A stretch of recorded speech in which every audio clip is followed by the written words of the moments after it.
Hi, welcome to the Sifu Mimi Chan show. Thanks for joining the conversation.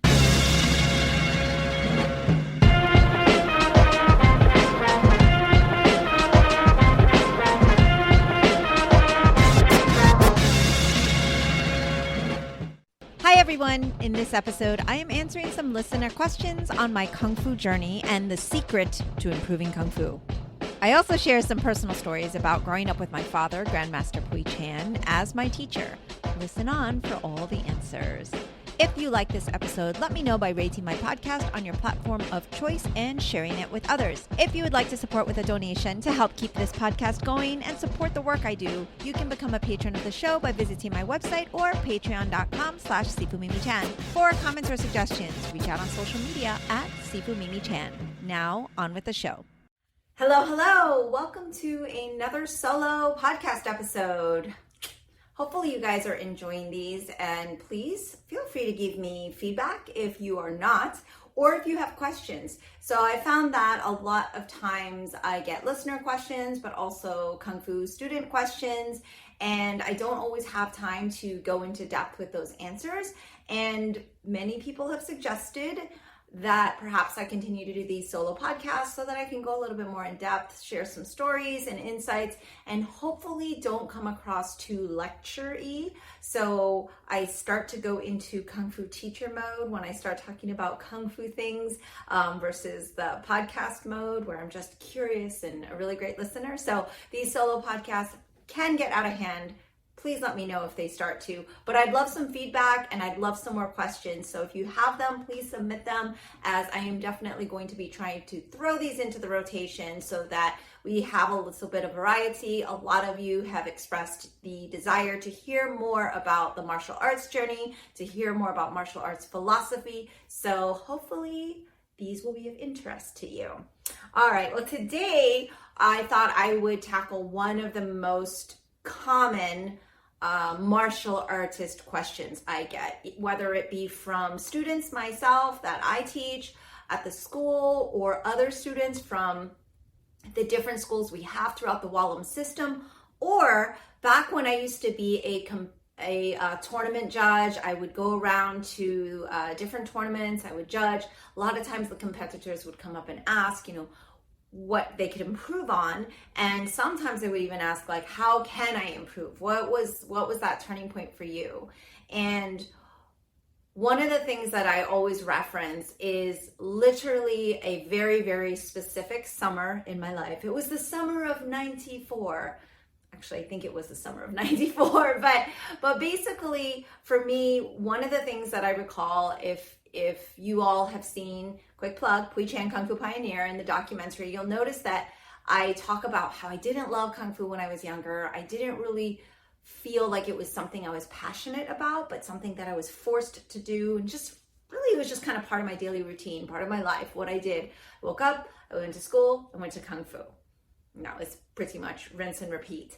And so it took me a while before I found that appreciation. And I've spoken about it on this podcast. I've spoken about it before on the fact that I finally recognized how unique of a position and how grateful I should be that this world-renowned Kung Fu master that people traveled all around the world to come and be with was my father and my teacher. But I think I've not really gone into depth about that transition, that light switch for me, or that light bulb, where what actually took place in order for that to transpire. So literally it did feel like 1 minute my Kung Fu was very mediocre and very much lackluster in terms of the effort I put in and how I performed, and I didn't really compete a lot at that time.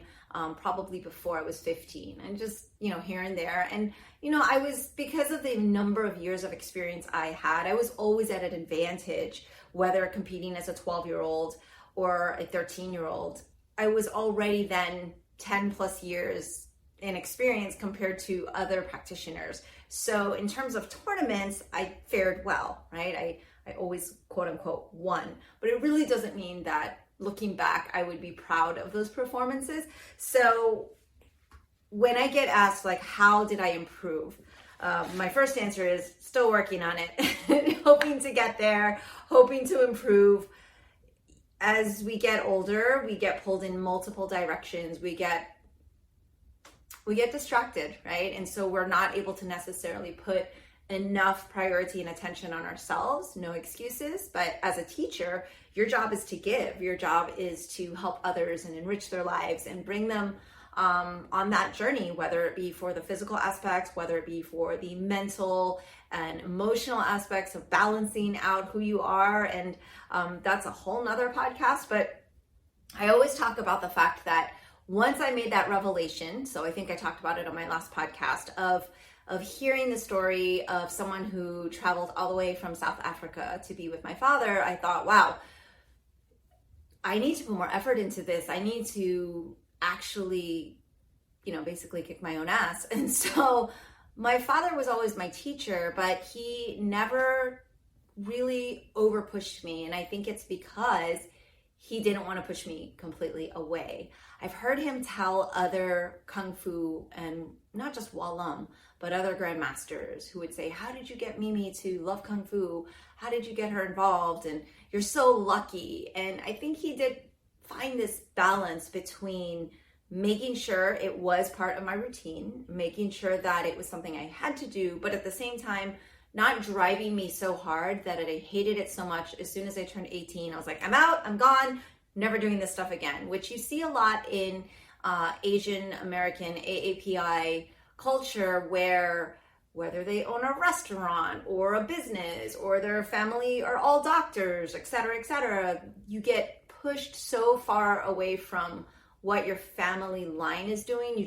You want to deviate and do anything else. And so I think I was fortunate that whether by great leadership, whether by good parenting, whether, that my parents made sure I did it, but it wasn't so much to the fact that he would wake me up at the crack of dawn and train me for 8 hours a day like they would in China. However, they did threaten to send me to China when I was like 8 or 9 years old. And when I say they, my dad wanted to send me to train with the head coach, Wu Bin, and his team for the Beijing Wushu team, who is the person who was the coach at the time for like Jet Li and so many others. And one of the coaches there, she took to me, and my dad thought it would be a good idea for me to go live in China for a year. My mom said, absolutely not. So that got nixed. But the point being, I decided there was something I needed to do.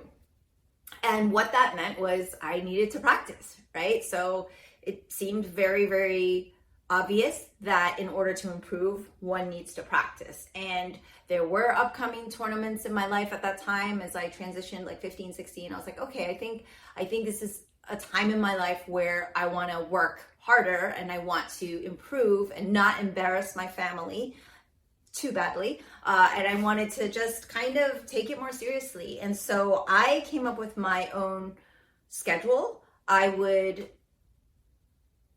had decided to spend the summer training at the temple. And I do want to say it was like the summer of 94 or something like that. And I decided I would wake up, I would go to the temple, and I would just spend at least an hour doing the Kung Fu warm-ups and basics. And so I focused a lot of my time on just doing the basics.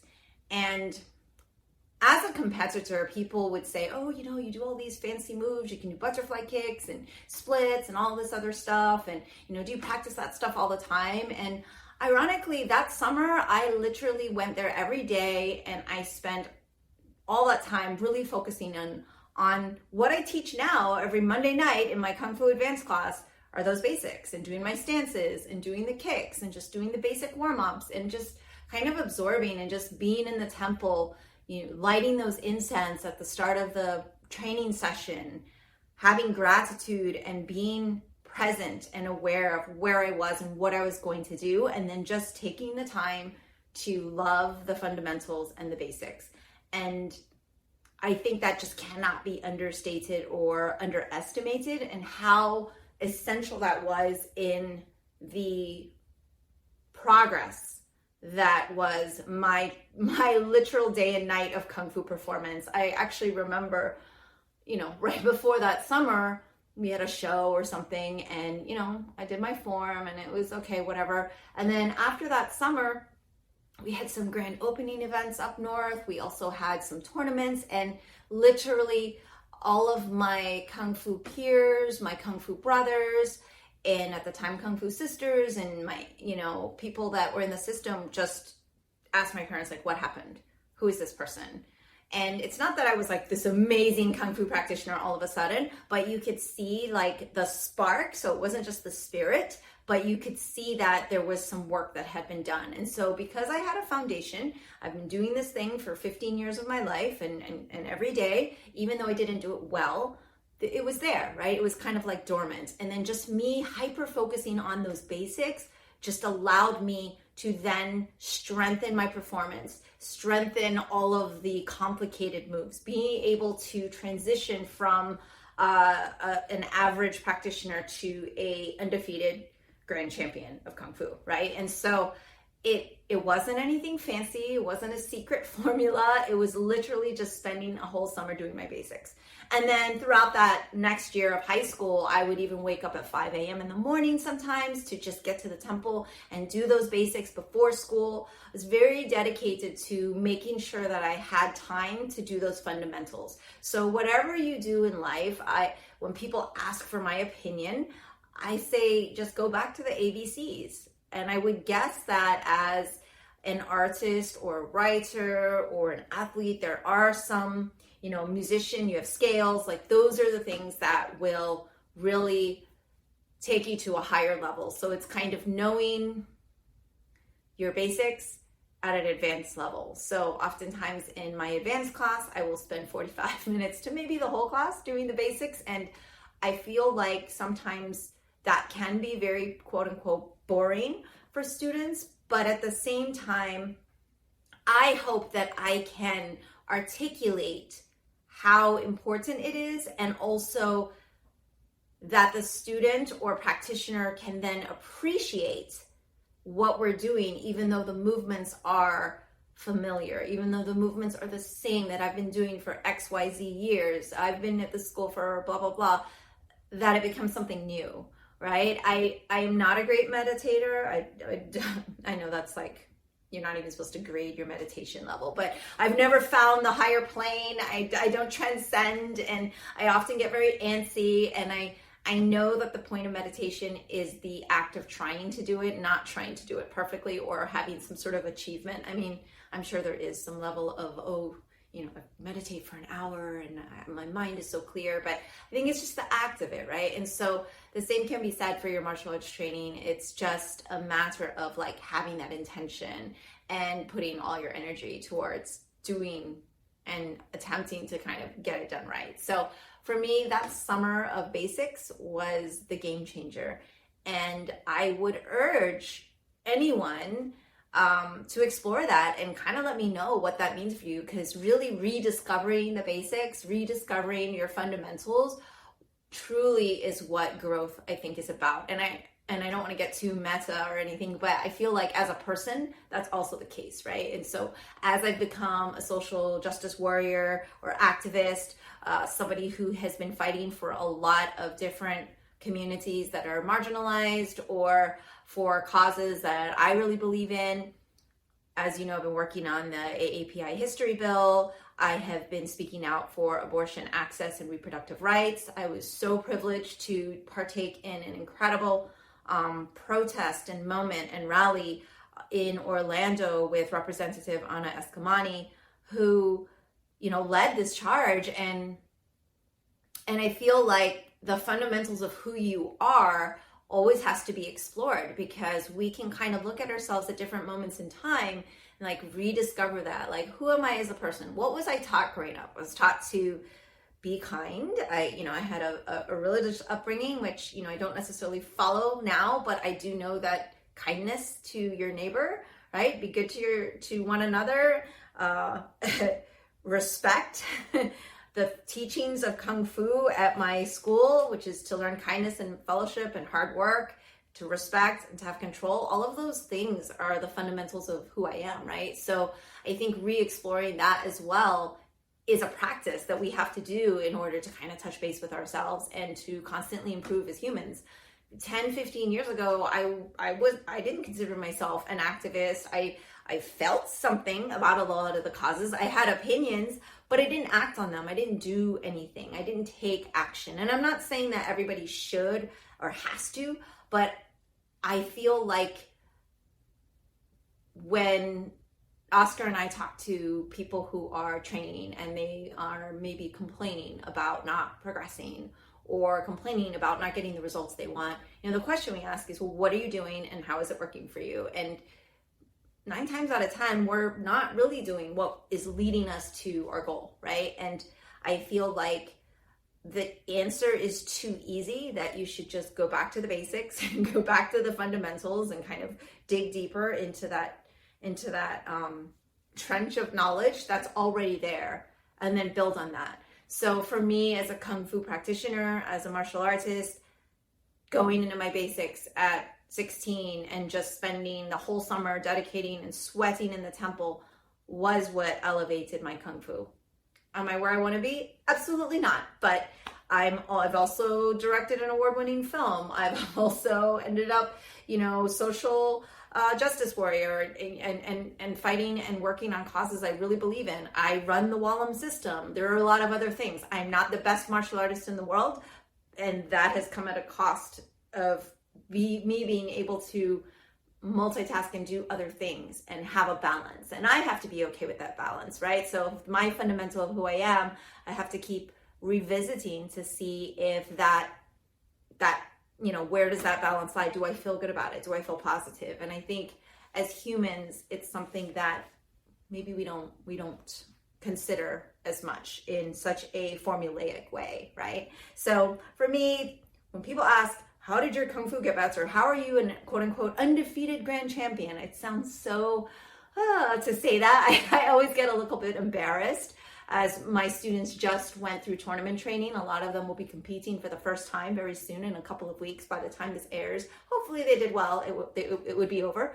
But I don't really have stories for them on my great defeat and my comeback, because I've honestly always been able to fare well in competition and come out on top, but by no means does that make me the best of anything, right? For me, that summer of basics and fundamentals, working on that and having that light switch and literally physically being able to see that change, that was a success. That was my gold medal. That for me was everything in terms of my martial arts training. So first, it's the realization of what I have, having gratitude, understanding that I have this rare opportunity, and then it's the action of taking that gratitude and opportunity and doing something with it, revisiting the fundamentals, doing my basics and improving. And then, in the next phase, it becomes refinement and so on and so on. And then at some point I need to once again sit and be grateful and think about all the things that I've been able to accomplish, but because of why, like who has helped me with that?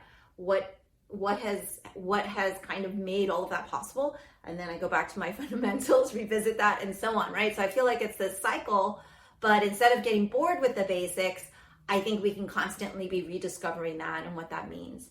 And that kind of goes into the next question that my father got asked. So he is world renowned for his splits, jumping in and out of splits. If you watch the movie, you'll see a lot of footage of him jumping in and out of splits. I think Dr. Paul Kwan talks about it, that, that was his signature move. He'd get the chairs out back in the 70s before you saw that probably a lot of times in other areas. And he would demonstrate, like, this is important, flexibility and having mobility, and you're kissing your toe and all of these things that now in fitness it's so interesting to see Oscar's videos, and hey, we're doing this side lunging, which is like Kung Fu side to side. It's like all these moves that are being rebranded in different names, and it doesn't matter. There's no first, there's no I am the originator of anything, but my father definitively had a lot of flair for performing, but also movement in just flexibility and strength with his Tom Tui, which is the the single leg or a pistol, as fitness people call it. So what was really fascinating was just being able to kind of see him perform, do those splits. That was his signature move. So a lot of people always ask him about, like, how do you get more flexible? How do I improve this? And we were at a Kung Fu seminar. I don't remember what the seminar was, but we used to have them in the park. And in the park in Florida, it's always warm, and but generally in the fall it's not as bad. And we would do the seminar. Everybody would wake up. The Tai Chi people would do their Tai Chi in the park, and the Kung Fu people would wield weapons in the park, Kung Fu weapons, of course. And then after that, we'd have a big picnic where we'd all eat, and then there would be the anniversary cake, and then the big present comes out that we present to Grandmaster Chan and Master Susie Chan and thank them for bringing Walam to the world. And so that usually is an anniversary. And we were at this event, and I remember he blows out the candles from 12 feet away, which I think now he can only do 4 to 6. So he feels like he's getting older, but it would be, this remarkable thing where we'd light the candles and he'd back away from the table, and then he would blow the candles and they'd always go out, and it was a huge ordeal and everybody was very excited. And then he had a Q&A after this one particular anniversary event where he blows out the candles, we're all eating cake, and he got up on the picnic tables into like a perfect squat, because that's what he would, wash clothes in. That's the position he would chop onions in. He would bring his cutting board down to the tree stump, and he would be in a perfect squat all the time. So he was always practicing his squat, right? And I think someone asked him, like, well, how do you improve knee pain? Because my knees hurt me all the time. And my father is not a scientific professional or anything, but he was in his squat and he goes, just do this all the time. And I mean, it kind of is the answer, right? Like, if you're able to do that, then that means all this stuff around your knee and your leg is strong, and you probably won't have pain. So it's just funny how intuitive something like a master of martial arts has, even if the scientific explanation isn't there. And so he would just say very simply, you should be able to do this, which is a squat. And then someone would say, how can I improve my splits? I want my splits to be better. That was the next question. And then he sat there for 5 seconds and just thought about it. And he goes, practice the splits. So a lot of times we're seeking this complex answer, or this, long breakdown and explanation, or when really the answer is really simple. And I think deep down we all know the answer, whether it's on the fitness side or the martial training side. Like, we kind of know the answer of what we need to do. And this kind of goes back to the fundamentals and the basics, and kind of embracing that simplicity of training, and the simplicity in the answer that we need to find for ourselves is usually there. And I feel like we as humans just make things a lot more complicated. I am the number one person to make things more complicated. So I am equally as guilty as people, maybe audience that you're listening to this. I am not speaking from a high chair looking down upon you saying and judging you. I am literally talking from experience that I will overcomplicate and make things very difficult. I'll give you kind of a fun personal story, actually. So I am known to my family members, and some of that know me, as a little bit of obsessive compulsive. And so ever so often I like to redesign my room. I would like to move my furniture around, make things more space efficient, make things a lot more, I want to be able to stretch at night, or I want to be able to do my little fitness routine. This is back when I lived with my parents and I only had my room. That was my domain and that was my space. And so Oscar and I were dating at the time, and he was visiting and hanging out. And I said, look, I'm going to need you to move furniture. I need to rework this space. I feel like I'm not maximizing, meaning I feel like there needs to be more room. So he's like, sure, all right, let me know, I'm here. Let me know what you need to kind of move. I'm 18-year-old young strong Oscar, or however old he was at the time, was ready to move stuff.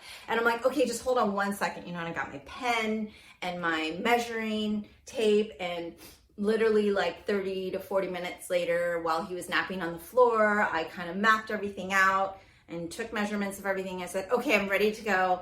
I've got the measurements. I know we're gonna move. And he goes, okay, what do we need to move? And I had my bed and like a nightstand, and literally it was like the nightstand just had to move over 6 inches, because I had already maximized the space in that room and there wasn't really a lot to do, and I totally could have just moved that nightstand myself, but there you have it. I overcomplicate things and overanalyze things and question myself, right? And so like I should have just known. However I had it the first time was probably right, because I usually try to get it right that first time, but we definitely have a tendency as humans, I think, to overcomplicate things, and especially me. So yeah. And kind of in closing, one of my favorite stories that kind of encompass that whole fundamentals of who we are. So I talked a lot about the philosophy at the Kung Fu school, and so you probably won't be able to see that well. Those of you listening, that's great. I don't have a picture of it, but this is our Kung Fu book, and here's the page that talks about our altar, our martial arts altar. A lot of you have watched Kung Fu Pod. You'll see it behind me. I do a lot of talks on it, and we talk about this, honoring our style, honoring our ancestors who are on the altar. And it's really just about respect. And so it's to respect, and then it's to learn that kindness and fellowship and hard work. And then that middle sign, which is actually right here conveniently on my shirt for the Control Your Health logo, that upside down fire sign, which so many people are fascinated by, the Foji Dojun, which is literally the character for fire in Chinese turned upside down. And many people walk into the Kung Fu school who read Chinese and politely, sometimes not so politely, try to correct us and tell us, hey, the sign for fire is upside down. And we're like, we know.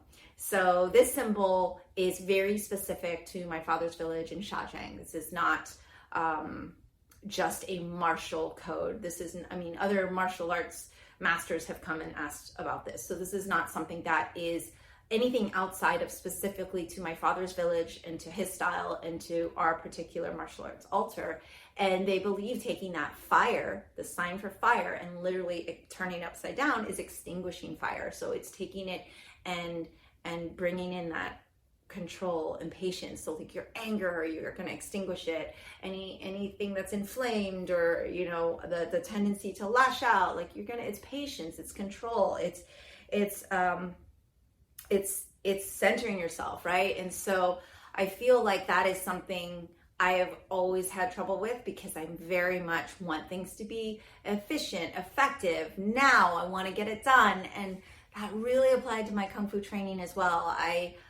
It took me a long time to learn the butterfly kick, which literally I think I had to put my 10,000 hours in. And I feel like I finally, at my peak of physicality, had gotten it to where it was like my signature move. But I don't really love and embrace the fundamental of, hey, this is going to take a long time. I'm very much, I want this done right away. And so that's always been something kind of difficult for me to grasp. And when I was young, very much the same personality. I wouldn't say young Mimi was that different.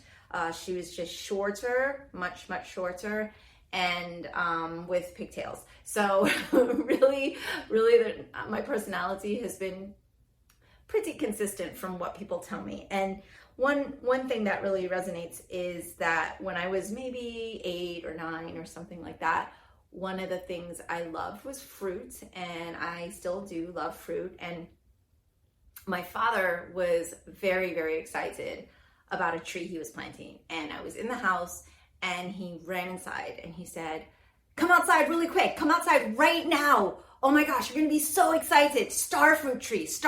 And this is all in Chinese, so I'm not sure how the translation comes across, but he was super excited. I'm like, oh my gosh, I gotta go outside. It's so hot. Let me put my shoes on. I come running outside, and he's like, look at this tree. You're going to be so excited. Look at you're going to have this star fruit. And I looked, and I'm looking for a tree.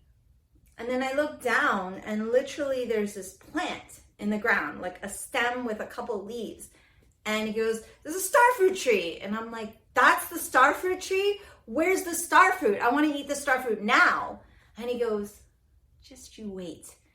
In maybe 10, 12 years, you're going to be really happy. You're going to have so much star fruit." And I was deflated. So as you can imagine, I want it now, child of born in the USA, drive through now did not really take to that wait 10 to 12 years thing. And I'll never forget it because I was so excited and ready to eat it now, but then I was so angry and I was so impatient and I was like mad that he dragged me outside in the heat to show me this little leaf, you know, and it really represents, I think, an opportunity to reflect, because this here is a star fruit and it's a smaller star fruit, but literally not 12 years later, this is now we're going on probably 30 years later, this tree gives us so much star fruit every year that we have to give it away, that we have to share it, that we have to freeze it. I make star fruit jam, I make star fruit everything now. So this tree is so fruitful, and I just had to be patient. You know, I just had to be patient in order to reap the benefits of what you sow. And I think there was just something super, super meaningful and insightful in that lesson, but I had to wait a long time to learn the lesson. And I think this parallels really great to the fundamentals of who we are, being a martial artist, that things can't come quickly. Things take a long time, and we need to be patient. We need to have the control. We need to have that patience and the foji dojun, right? We need to have that in order to progress. And hopefully this hasn't come across as a lecture in any way, but just wanted to share some stories in kind of that journey for me of not necessarily like exactly what kicks and what punches I did to improve as a martial artist, but I very much see that journey of becoming a martial artist and becoming a person and trying to be a good person as the same. Like being a good martial artist and being a good human, social justice warrior, all the things that I try to do, you know, teacher, Sifu of my students, right? All of those things to me are the same. So like all these lines of who I am converge into one, and it's taken a really long time, and I feel like it's gonna continue to take a really long time to get to where I want to be. But I am slowly but surely learning that patience and that control, and to embrace the fundamentals and the basics and continue to